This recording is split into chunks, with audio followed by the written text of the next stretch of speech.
What's up, everyone? J-Bone here. Just wanted to do a quick intro, just in case you did not catch the 24-hour charity stream that the Wrestle Addict put on to hashtag Bury the Stigma. We're raising money for To Right Love on Her Arms.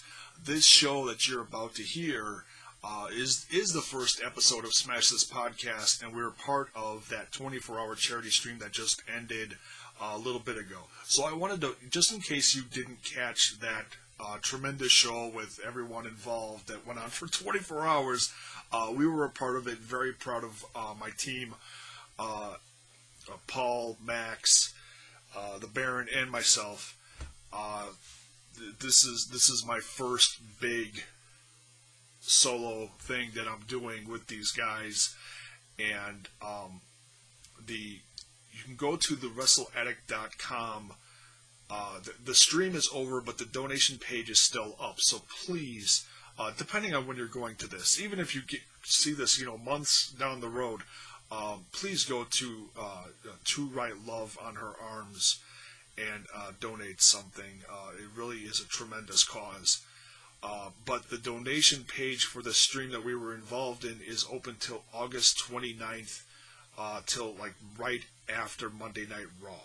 So here's the show in its entirety. Our show, that is. This is not 24 hours of us. Dear God, no, we could not do that. But here's our portion of that podcast that we put out for the stream. We had a blast, and we're going to be doing this on a weekly basis. This new podcast going forward, Smash This Podcast. Thank you for listening.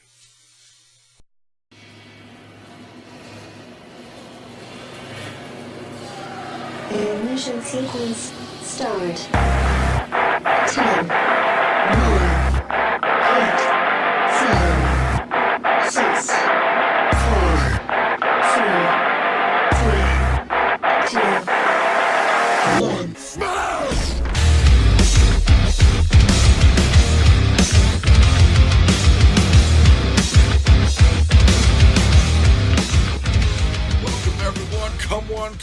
Come on in, sit down, shut up, crack a cold one. You're listening to the Smash This Podcast. I'm your host, J-Bone. Let me introduce the rest of the guys. We've got the biggest heel in the room, Max Magus. Yeah, like he said, shut up and listen. We've got Mr. Paul Sweat. How you doing today? Hi. And that's a great segue. Speaking of high, we also have the Baron. The highest guy in the room. All the time. Where it's 420 all the time. And like I said, this is going to be the inaugural podcast of Smash This Podcast. But I want to talk about something for a second. We are here for a bigger cause today. We are part of the Bury the Stigma project, hosted by the Wrestle Addict, where we are trying to raise money for To Right Love on Her Arms. To Right Love on Her Arms is a non-profit movement dedicated to presenting hope and finding help for people struggling with depression, addiction, self-injury, and suicide. To Right Love in Her Arms exists to encourage, inform, inspire, and also to invest directly into treatment and recovery. So that is the greater cause today. We couldn't be happier to be a part of this. We thank you, G-Rod, and the rest of his crew for letting us do this today. So, whereas a lot of other podcasts around this time of year are probably doing SummerSlam predictions, running down the card, we at Smash This Podcast are going to be doing something a little bit different. It still is revolving around SummerSlam, though. We're going to be picking our 3 favorite SummerSlam matches of all time and discussing them a little bit. I can't wait to dive into this. So, whoever wants to go first, by all means, go ahead and jump in and we'll get this ball rolling. Well, fuck it. I'll go first. Why not, right? Well, first off, none of these matches are any particular order, and it was. I mean, it's kind of hard to limit yourself down to just 3 matches. But definitely the first match that comes to mind was, and it wasn't a 5-star clinic match by any means. The finish was absolutely awful, but it was one of the most chaotic bloodfest matches I could remember from SummerSlam. And that was Stone Cold versus Kurt Angle in 2001. I'm not sure if you guys remember that, but that was the whole match between kind of the WCW and WWE, the ECW Alliance Invasion type deal. Okay. Between Austin and Angle, yeah. And it was just one of those matches that was just, I mean, it was chaotic as all hell. Angle was busted open and looked like Ric Flair throughout the entire match. It was a crazy match. It was a terrible finish because Austin basically DQ'd himself by attacking the refs and whatnot. But it was definitely a very unforgettable match. Now, what title was that for? That was for the WWE title, world title. Oh, okay. All right. I do believe, yeah, it was. And I think they later went on and faced each other, and I think Angle actually beat him for the title, if I'm not mistaken. But yeah, that was definitely a crazy, crazy match. The next match would definitely be SummerSlam 98, which would have been, rest in peace, Owen Hart versus Ken Shamrock, which was in the very first match that I can remember, the Lion's Den match, if you guys remember that. That was another very odd match because it was I've never seen anything like that before, and it was kind of the UFC based match, but it was an amazing match. It was definitely really weird. And thirdly, It was definitely way than Brawl for All. Brawl for yeah. WWE's little foray into let's have boxing matches. Yeah. Well, didn't they start doing that right after this match, or was that prior to?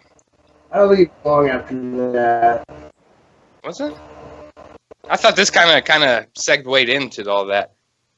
And definitely the third match, the most memorable match, and probably get some hate for it, but it would have to be the very first ladder match known to mankind, and at least to me it was Shawn Michaels versus Razor Ramon for the Intercontinental Championship. And that was at SummerSlam 95. Definitely but if you ask Bret Hart, he invented the ladder match. Well, if you ask Bret Hart, Seth Rollins sucks in the ring. Well, If you ask Bret Hart, I'm better than Seth Rollins. it's You not that ask he Bret Hart, sucks. Vince He's McMahon killed reckless. Owen. Of course, if you ask me, He I'm better than is. Seth Rollins, but that's beside the point. But yeah, it was one of those first time things. I mean, it was a ladder match for an Intercontinental Championship, and it might as well headline the entire pay per view. I think the title match for that pay per view was Big Daddy Cool versus King Mabel, and this is probably one of the most iconic moments for SummerSlam of all time, and that's my top 3. Now, how could you not go with King Mabel? King Mabel was hot back in the day, believe it or not. Oh, I know. But it's You know, Garrett, that being the headliner for that pay-per-view, that for that Garrett, SummerSlam was bad. the problem here is you're trying to explain this to a guy that missed most of the Attitude Era. So he doesn't understand how great Mabel was at one time.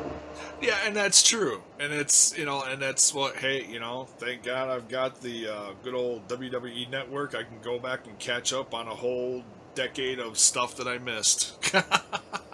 Yeah, there's going to be a lot of bad things as well. So Oh, You're yeah, and doing a lot that's of one of the reasons why I, really don't care about that time in wrestling much, but I know there was. I mean, there's good wrestling in all of the different eras. It just, Speaking of bad things, SummerSlam 2003, Matt Hardy defeats Zach Gallen.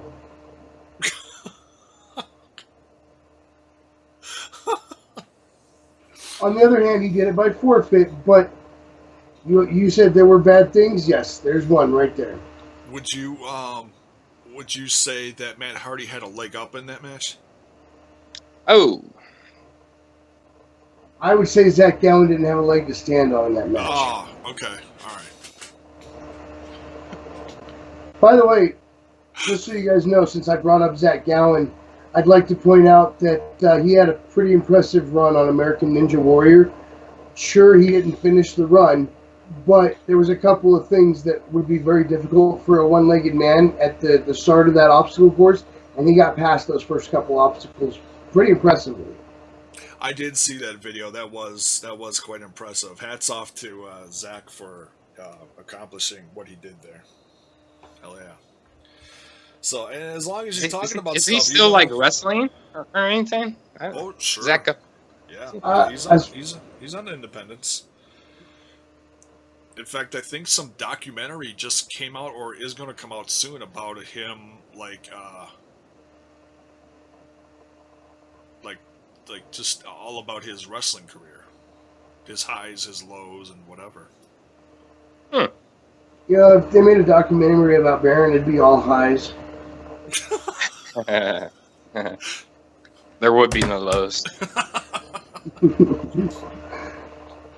Right. All right. So now that we've talked about that, I'll close that tab piece. I could talk about Papa Shango versus El Matador. I could talk about Nails versus Ver.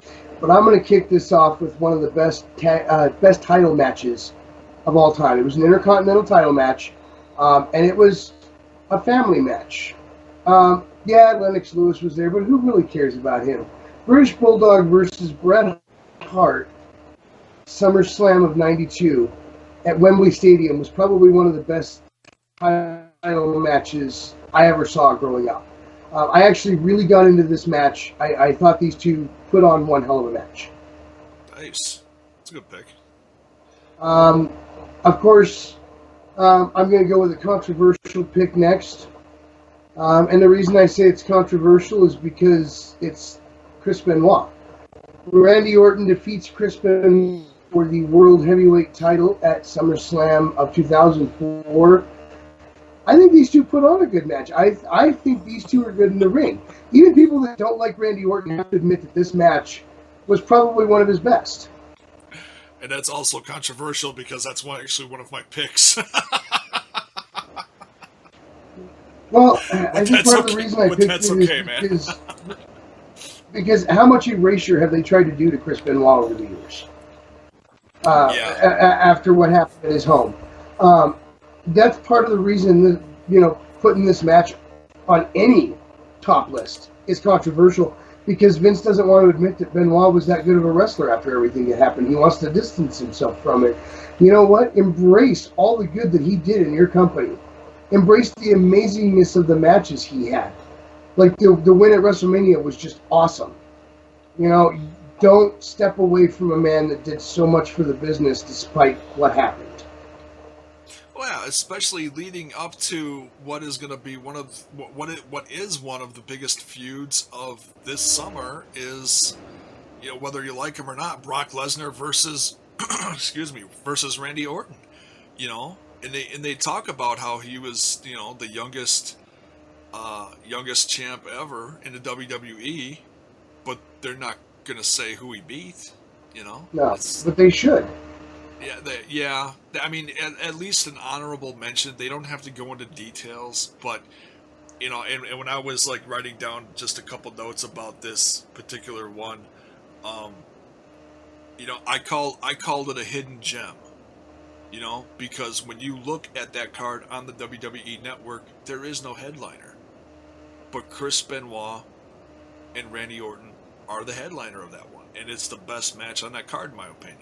So yeah, I mean that's one of my picks too, and yeah, it's You know, I don't know about the rest of you, but I know Paul Sweat and I are looking forward to Viperville.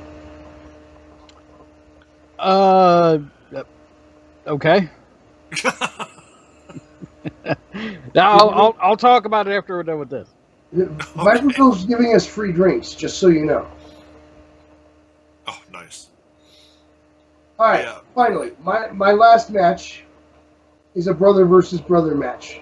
WrestleMania 10 was an awesome match. That will be my all-time favorite match, Bret versus Owen. But they also had a SummerSlam match. They were in a cell, and it was an amazing match. Bret ended up winning it. It was for the WWF Championship. Bret won, but these two, I have never seen these two put on a bad match when they've been in the ring together. These two were amazing together. Owen probably carried the team, in my opinion, because Owen was the best. I don't care what Bret says about being the best there was, the best there is, all that. That was Owen. Owen was the greatest of all time. I miss the man. At the end of this match, the Hart family stormed the cell. But these two always were amazing to me in the ring, and this was probably one of the best SummerSlam matches ever to me. What year was that? This 94. was SummerSlam of '94. 94. I'm gonna have to go watch that because that sounds incredible. That is definitely one that I missed. Anytime you get the chance to watch Bret and Owen in the ring together, you should. It's magic. But this match was a 32-minute match, 32 minutes 22 seconds.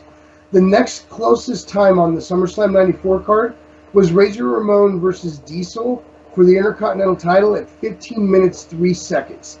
Everything else on this card was under 10 minutes. So you know what that means. Bret versus Owen were asked, even though they weren't the main event, that was Undertaker versus Undertaker, Bret versus Owen were actually asked to carry this card by working a 32-minute match. Yeah, they let him steal the show. That's awesome. And as well they should.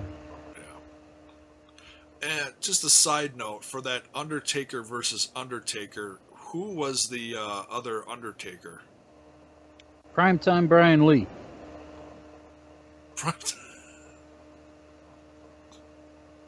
Nice. That's who it was.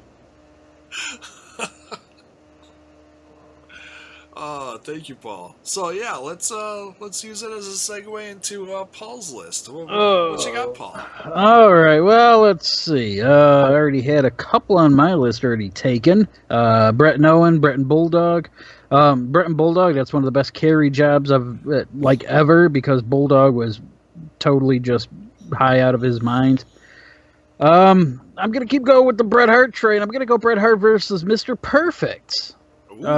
When it comes to carry jobs, because Perfect, he could barely walk here. His back was in all kinds of rough shape, and he went out there and he went 100 miles an hour, like he did at that time. And Bret carried him to a great match, and of course, Perfect, he went in there and he did his best, but this was a real passing of the torch. This was Bret's chance to really get to be to show himself as that big single star, and he did right there. So that's one there. Now then, I'm gonna go with, let's see, what else we got. Triple H versus HBK. I hate both of these two. I think that their combined egos and manipulation and targeting and just political power plays that they've done behind the scenes, they make me sick. I can't stand either one of them, but they did put on one hell of a match in 2002. Shawn Michaels, he hadn't been around because air quotes, he hurt his back. Lost his smile. Yeah, he lost a lot of things. And eventually he would lose his dependency on drugs and such and such. But yeah, those two that went out there, it was a street fight. They completely killed each other. They did the one thing that I love in a no holds barred match or whatever it was, and that is Michaels came to the ring and he wasn't wearing wrestling gear, which to me that's always going to sell me. If it's a no holds barred or street fight or whatever, just come as you are, and that's what he did, and that kind of put it over the top. But then when Triple H tried to cripple him with a sledgehammer, that always warms the cockles of my heart.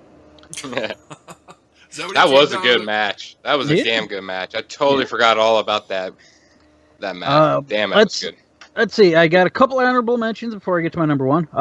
John Cena versus Daniel Bryan at 2013. That's really the tide turned on the Yes movement. That's one of those close to 5-star matches.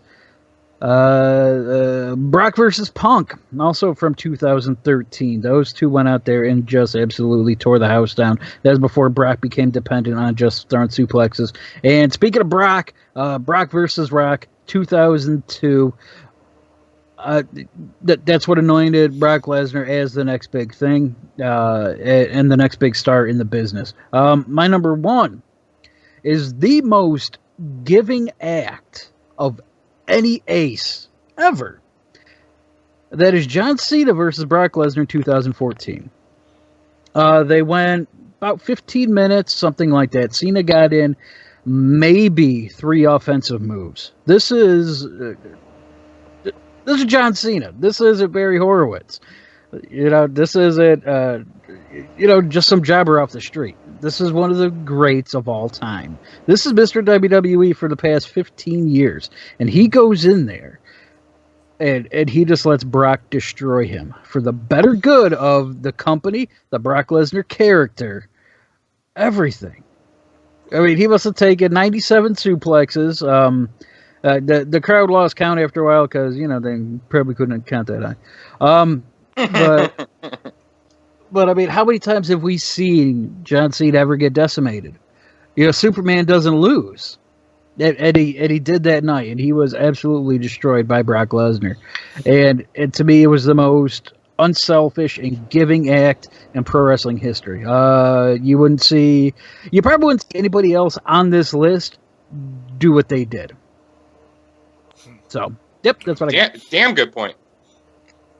Superman did lose once to Darkseid. No, you mean Doomsday? That's what I said, Doomsday. I don't know what you're listening to, but I said Doomsday. Yeah.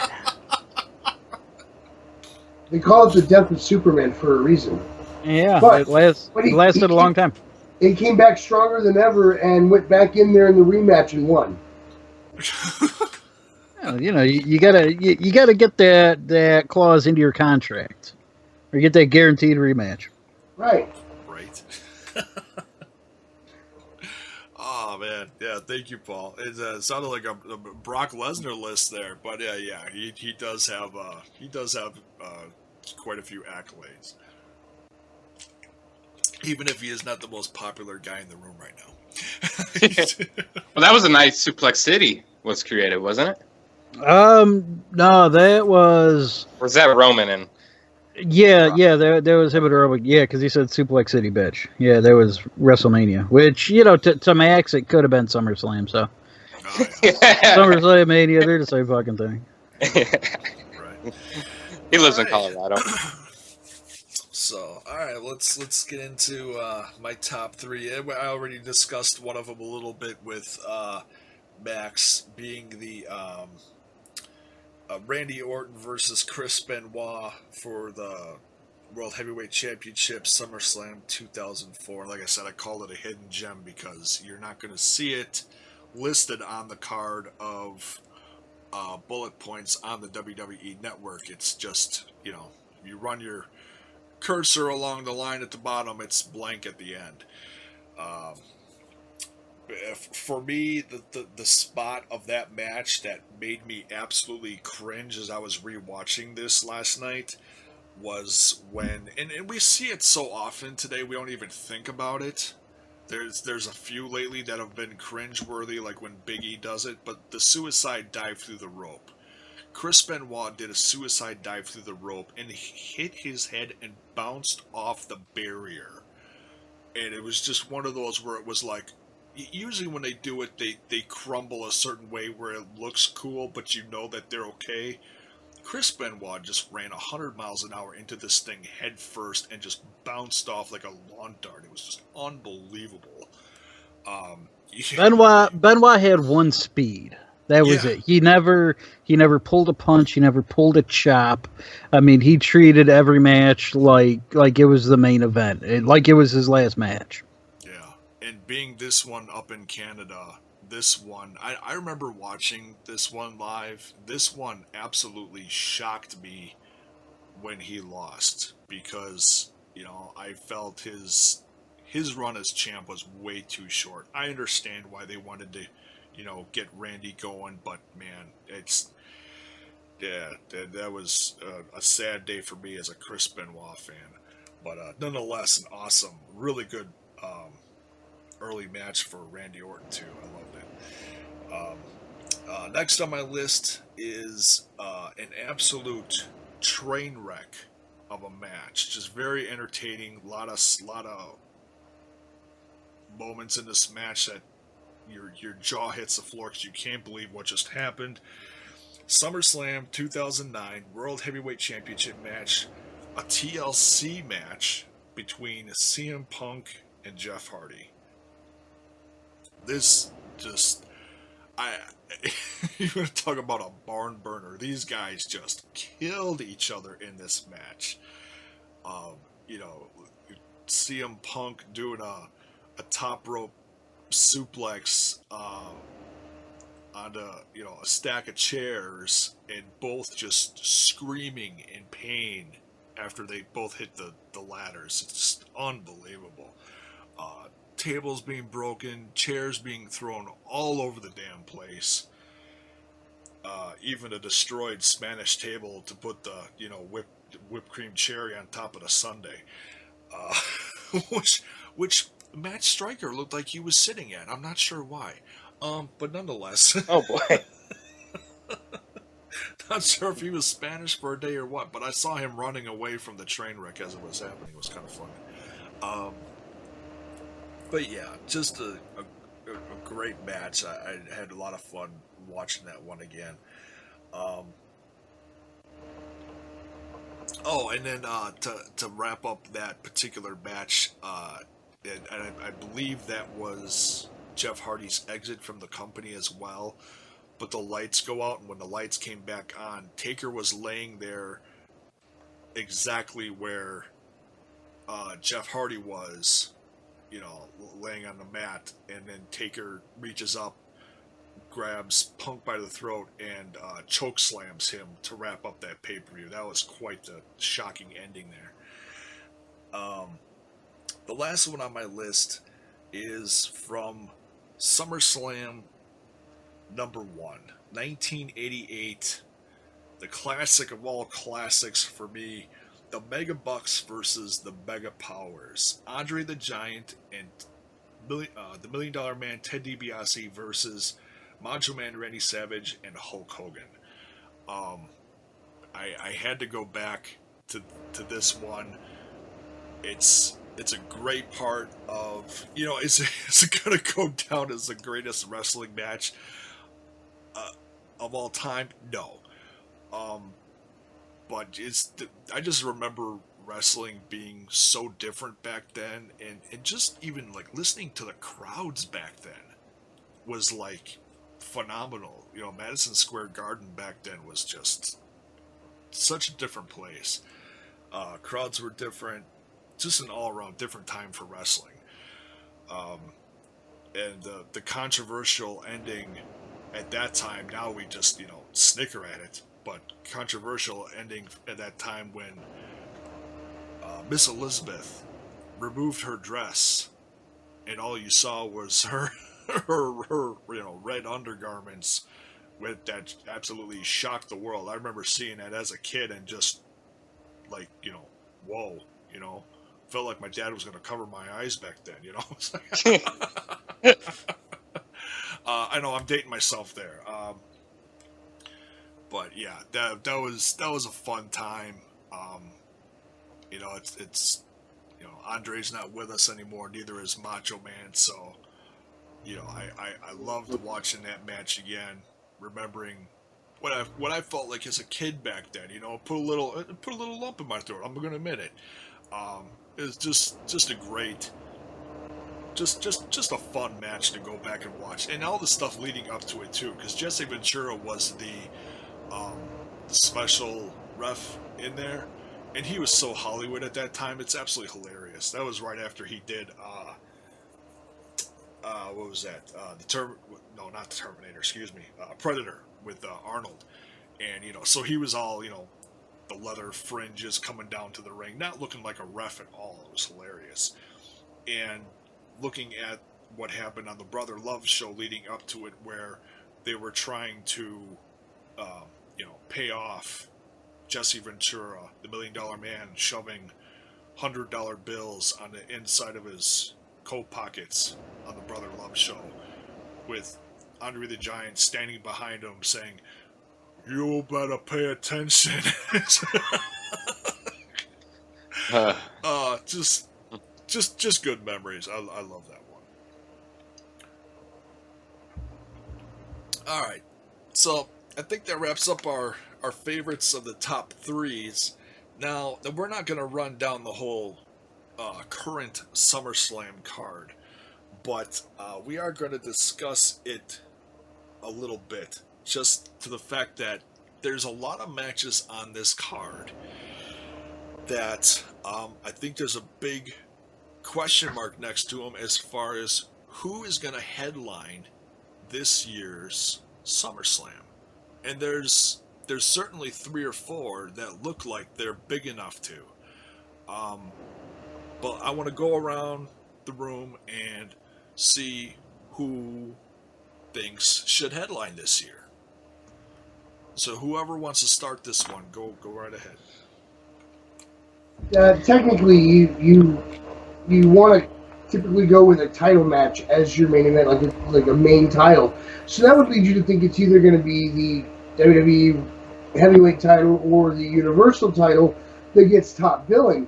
However, this being the first pay-per-view since everything kicked off after the draft, because you had Battleground that Sunday right after the draft, but this is the first full-on post-brand split pay-per-view. It's the first big pay-per-view after the brand split. I think that our headline match is going to be the Raw versus SmackDown match of Randy Orton and Brock Lesnar. Do you think it's going to be that, or is that the one you want to headline? Oh God, I don't want anything involving Brock Lesnar to headline anything ever. That's the one I think it's going to be, and that's the one that actually makes the most sense. As much as I don't want Brock Lesnar headlining, I think that's the one that makes the most sense to be your headliner for this year's SummerSlam. Yeah. Personally, as much as I like Dean Ambrose and think that he's probably one of the most entertaining champions we've had in a while, I would personally want it to be Seth and Finn that are the headline, but I think it's going to be the SmackDown versus Raw match. Okay. I concur. Yeah, Brock Lesnar is your biggest star. I mean, when you look at the title matches, you look at the opponents. I mean, I got to think we're all assuming that Ambrose and Rollins are leaving with belts. When you look at Finn Balor, who's someone that a lot of the crowd doesn't know, and you look at Dolph Ziggler, I mean, do either one of those matches headline? I mean, you'd be better off with Cena AJ over those. But yeah, Brock is the biggest name in the company.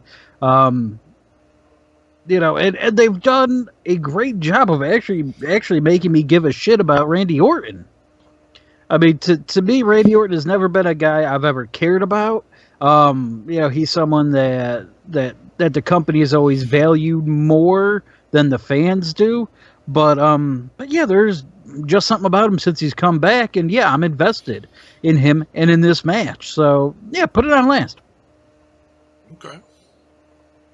Yeah, I have to agree. The title matches are kind of, with the guys that are in, are just, they're not headline worthy. I think if you got Brock Lesnar just coming out with one of the highest grossing UFC fights of all time, if not the highest grossing UFC fight viewerships or whatever, Brock Lesnar is the hottest name in sporting right now.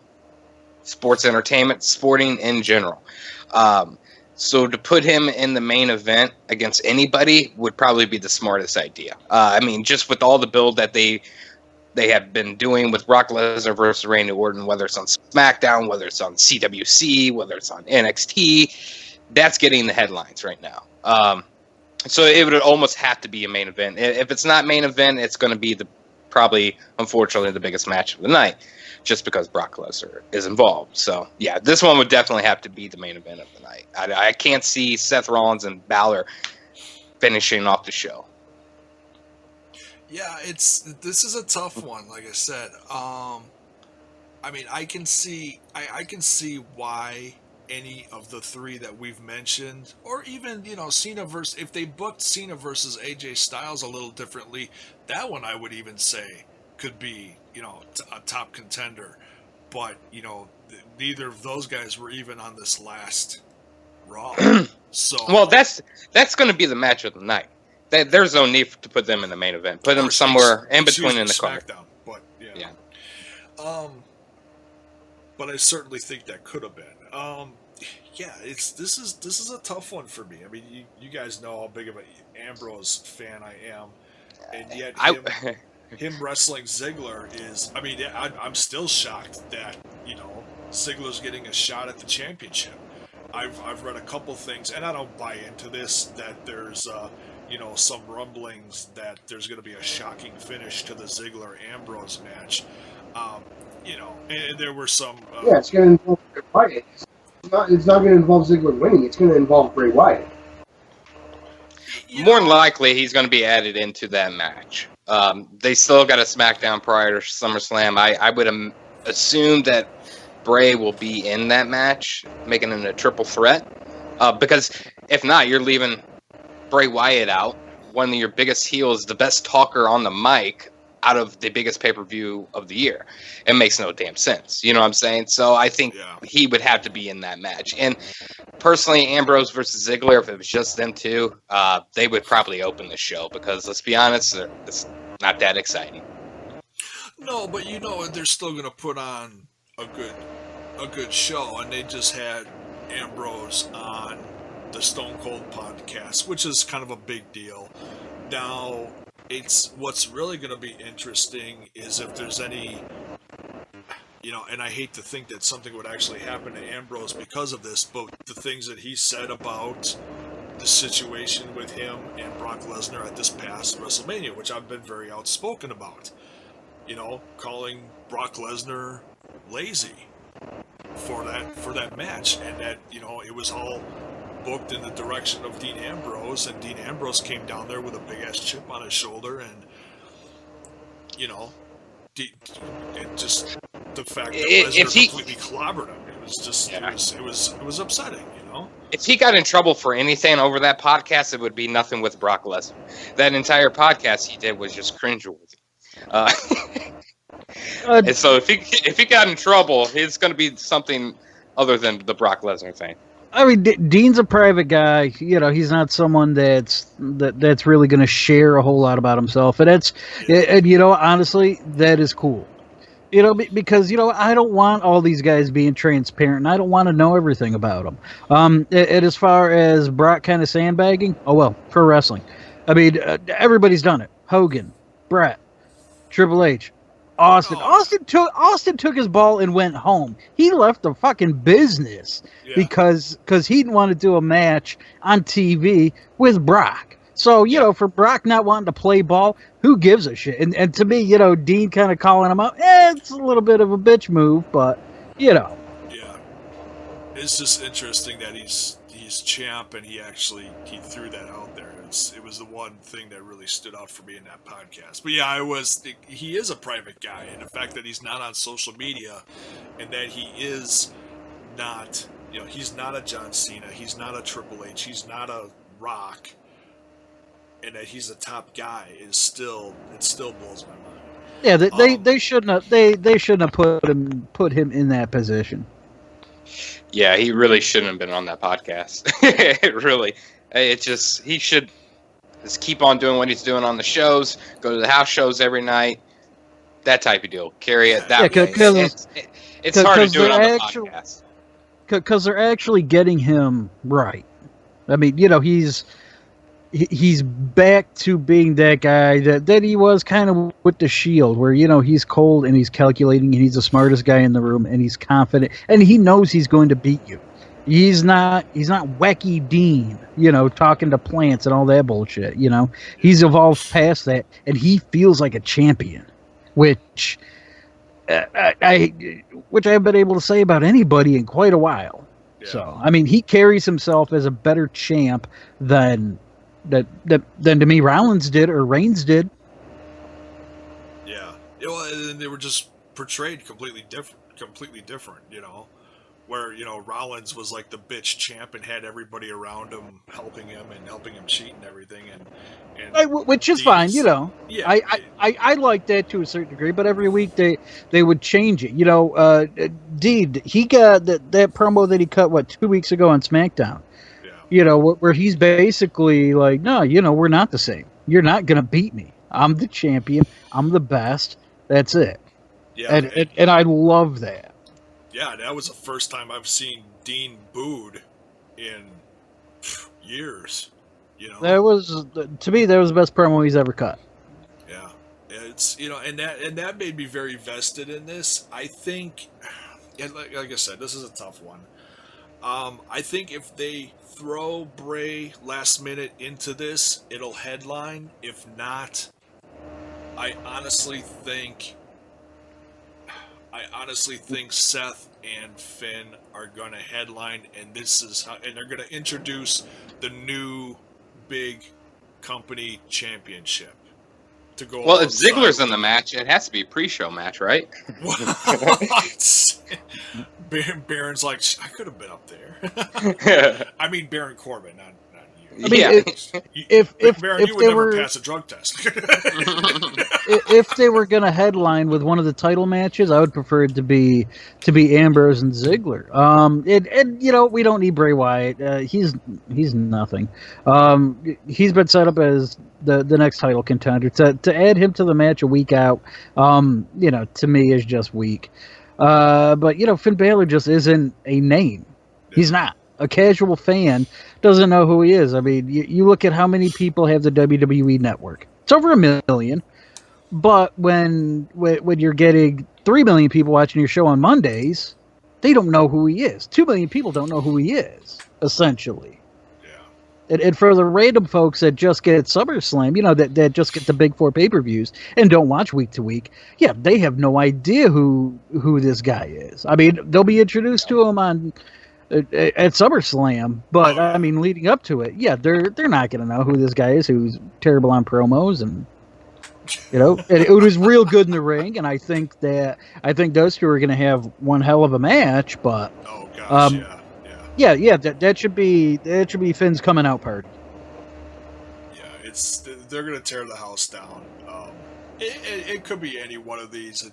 They've all been booked pretty well, especially the Orton Lesnar thing, and I actually really like the fact that they've been, cross promoting on the different shows, the little invasion, here and there, like, Brock took an RKO from Orton, and then Brock showed up the next night on SmackDown. I actually liked that a lot. I thought that was cool. It gave you that, like, ooh, is he gonna show up? Because you don't get that a lot, But now that they're full swing into this brand extension, it does.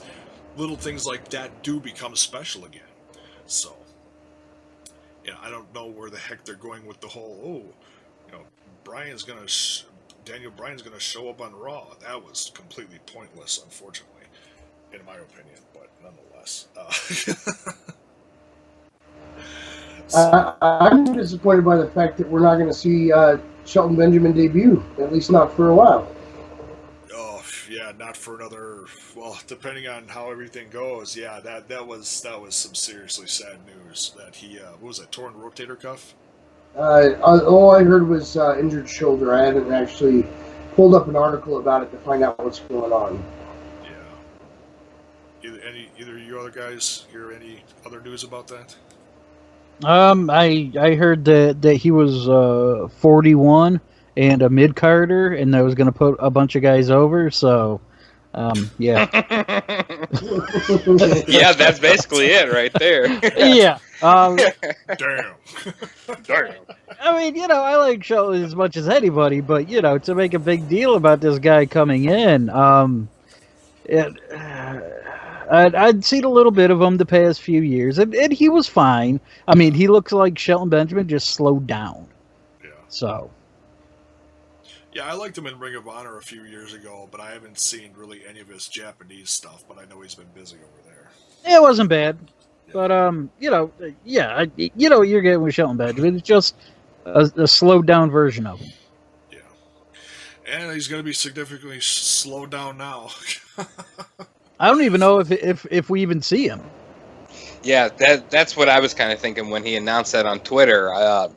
They may hold out on the contracts with him. And we may not see him at all in WWE.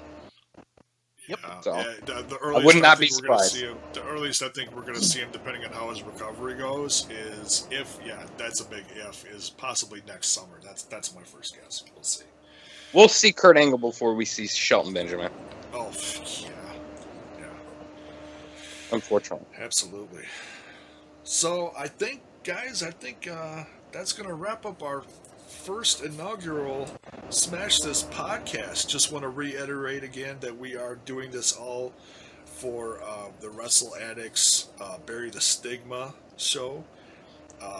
Trying to raise money for To Right Love on Her Arms, folks. It's a great cause. Please consider, as you're enjoying all these lovely shows surrounding this show on this 24-hour stream. It's a great cause. Try to give anything. It's definitely worth it. So, any last thoughts as we wrap this up, gentlemen? Hey, thanks for listening. Thanks for donating. And Max Magus is going to personally give everybody a hug that donated. He's going to come to your house and give you a nice, firm hug. That's about the most non-heelish thing I think I've ever heard Max Magus doing. Wow, are you really turning a new leaf there, Max? What's up with that?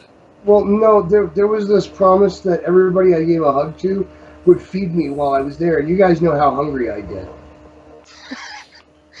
I'm definitely donating. That's not a Ryback reference, is it? Jesus Christ. Hey, leave the big guy out of this. Who is officially- Stupid. Stupid. And here's the thing. This is actually a big deal to me that we're doing this burying the stigma. Working with To Right Love on Her Arms. When I was in high school, I had this friend that lived down at the end of the street. And he used to call me regularly and say, Jerry, today's the day. And I'd be like, first off, my name is Max, but what are you talking about? Today's the day. And he would say, listen, man, I just can't do it anymore. And every day I would talk him down. Every day I would tell him that he needed to, remember that tomorrow is a new day and that things would get better. And this guy was in my sister's class. He was 3 years behind me. But it was me that got the phone call every day, and it was me that talked to him every day. And I never got upset about it. Every day I was there. I was willing to take that phone call. It was never a big deal to me. A few years after he graduated high school, he brought me over. It was a ceramic plaque type thing that he'd made himself. And he brought it over to thank me because he said that if it wasn't for me, he would not have lived through high school.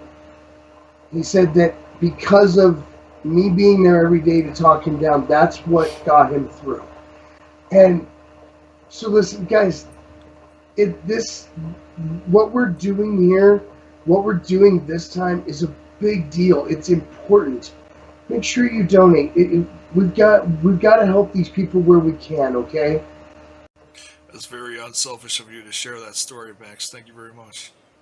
Pretty cool. So as we wrap up this show, yes, please consider donating, and it is a tremendous cause. If I can quote the local David Hero, it certainly is tremendous. So for these guys, thank you so much for listening. I'm Jay Bone. We'll see you down the road. Peace.